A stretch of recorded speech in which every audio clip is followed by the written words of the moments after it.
Madrasah Tsanawiyah Negeri 1 Pasuruan merupakan sekolah berbasis Islami yang berdiri kurang lebih sudah 56 tahun dan didirikan oleh Kyai Haji Abdus Syukur Adnan.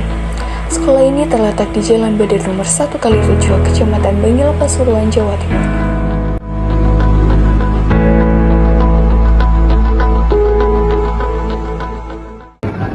Untuk sarana prasarana yang disiapkan MTSN 1 untuk menunjang pembelajaran siswa, otomatis yang sarana yang ada di kelas masing-masing itu otomatis pembelajaran di sini. Memang ketika saya waktu hadir di sini itu kan ada namanya pembelajaran yang penuh dengan IT, yang namanya IT board. IT board ini alhamdulillah kemarin saya sampaikan coba kelas istilahnya kelas yang ini dua aja, kelas ini diberikan kelas IT board yang menggunakan IT board pembelajaran dengan digitalisasi. Alhamdulillah dengan mempermudah alat, mungkin saya pun sudah lihat di sana alatnya ya, IT boardnya itu kan menggunakan pembelajaran penuh dengan IT, penuh dengan langsung tanpa menggambar, tanpa menulis dan sebagainya, cuma menggunakan sentuhan tangan dengan mengunduh di situ dan sebagainya, sehingga pembelajaran menarik buat anak-anak dan membuat menyenangkan dan juga otomatis perhatiannya lebih fokus dan mudah diterimanya. Ini setelah itu kan diterapkan oleh guru kita dengan senangnya. Sekarang kan setelah itu kan menggunakan TikTok dan sebagainya pembelajarannya. Jadi tetap kita gunakan untuk pembelajaran, tetap menyiapkan kebutuhan yang dibutuhkan oleh siswa, tidak hanya ketika tapi ya penunjang sumber dari bentuk buku atau download dan sebagainya. Visi misi MTS 1 Pasuruan adalah terwujudnya siswa yang berakhlak karimah, berprestasi, disiplin dan berbudaya lingkungan. Terkait misinya, yang pertama menyelenggarakan pendidikan berciri khas madrasah dengan berakhlak karimah. Yang kedua, mewujudkan siswa berprestasi dengan proses belajar mengajar yang efektif, efisien dan menyenangkan. Yang ketiga, menumbuhkan sikap disiplin dan bertanggung jawab. Dan yang keempat adalah menciptakan suasana agama harmonis dan berbudaya lingkungan. Di program kami di kesuaan itu ada yang namanya koordinator pengembangan diri bidang keagamaan, yang itu nanti akan dilaksanakan setiap hari Jumat. Setiap hari Jumat itu nanti macam-macam. Jadi ada Jumat pertama mungkin ada pembacaan tahlil, kemudian ada istighosah, ada Asmaul Husna, begitu. Ada juga nanti di Jumat Berkah itu ada yang namanya Jumat Sehat. Jadi di program itu ada madrasah sehat. Salah satunya kita masukkan programnya di hari Jumat itu, begitu. Jadi nanti di hari Jumat itu mesti ada kegiatan keagamaan, sholat duha, Asmaul Husna dan lain sebagainya itu. Ada beberapa, kalau kemarin kita memang banyak, kemudian di tahun ini kita merampingkan karena kami berorientasi pada perlombaan dan kejuaraan.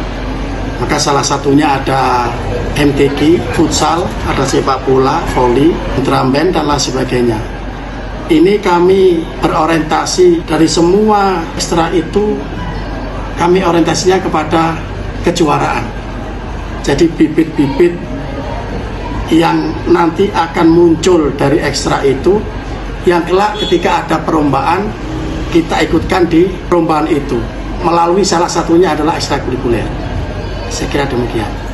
Terkait dengan upaya untuk mendisiplinkan diri siswa ketika pembelajaran, Bapak Ibu guru, terutama saya pribadi, ketika memasuki kelas, yang pertama adalah mengecek kehadiran siswa. Ya, pentingnya kita mengecek kehadiran siswa adalah bahwa pembelajaran kita ini diikuti oleh siswa, dalam arti keseluruhan siswa yang ada dengan yang tidak ada kita bisa pantau.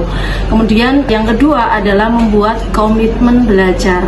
Pastinya ketika kita mulai kegiatan belajar mengajar, tentunya di situ anak-anak sendiri juga harus komitmen dengan belajar pada saat kegiatan pembelajaran dengan Bapak Ibu guru, sehingga diharapkan dengan kondisi seperti ini pembelajaran bisa kondusif.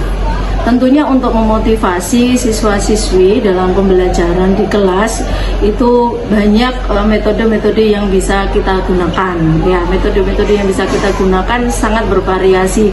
Bisa mulai dari metode diskusi, bisa kita melakukan dengan metode wawancara, atau mungkin di situ bisa juga kita lakukan dengan ceramah secara bervariasi. Nah, untuk mendukung partisipasi aktif siswa, tentunya di sini metode diskusi dianggap menjadi paling efektif karena di situ terjadi hubungan timbal balik dalam pembelajaran antara siswa dengan guru maupun antara siswa sendiri dengan siswa, sehingga motivasi belajar siswa itu akan bisa terbangun dengan baik.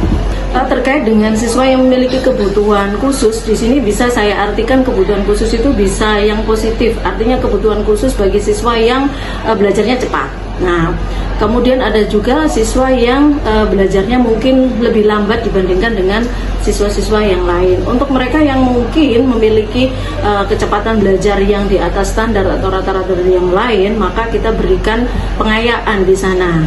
Tetapi untuk teman-temannya yang lain yang barangkali mungkin perlu ada pendampingan khusus, maka di sini guru punya waktu yang lebih atau punya peranan yang lebih dalam memberikan pendampingan, dalam memberikan bimbingan, dalam memberikan pengarahan, sehingga apa yang kemudian menjadi target dari kurikulum sesuai dengan kompetensi dasar yang diinginkan itu bisa tercapai. Untuk menilai kemajuan belajar siswa itu kita bisa melihat dari kegiatan harian. Dalam kegiatan keseharian dan harian, baik itu dari penilaian segi kognitif, kemudian segi psikomotorik, kemudian yang ketiga adalah dari sisi sikap. Nah, tiga hal ini patut kemudian kita sandingkan ketika kita memberikan penilaian kepada siswa. Nah, kemajuan-kemajuan belajar itu akan bisa terlihat manakala mereka berada pada tahapan setingkat lebih tinggi dari kemampuan yang sebelumnya. Nah, jadi kemampuan yang diharapkan ini nanti akan bisa dicapai ketika mereka mampu memenuhi dari target atau kriteria ketuntasan minimal yang sudah ditetapkan oleh sekolah atau madrasah.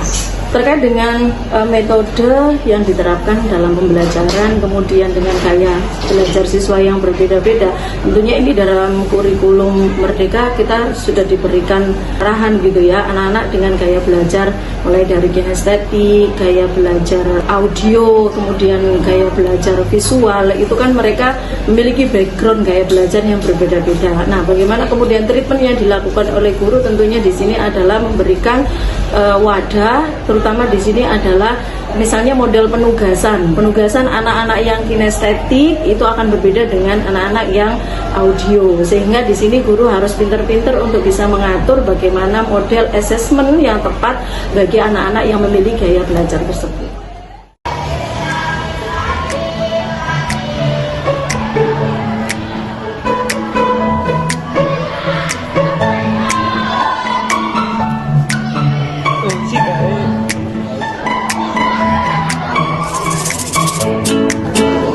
Kan gak ada are-are.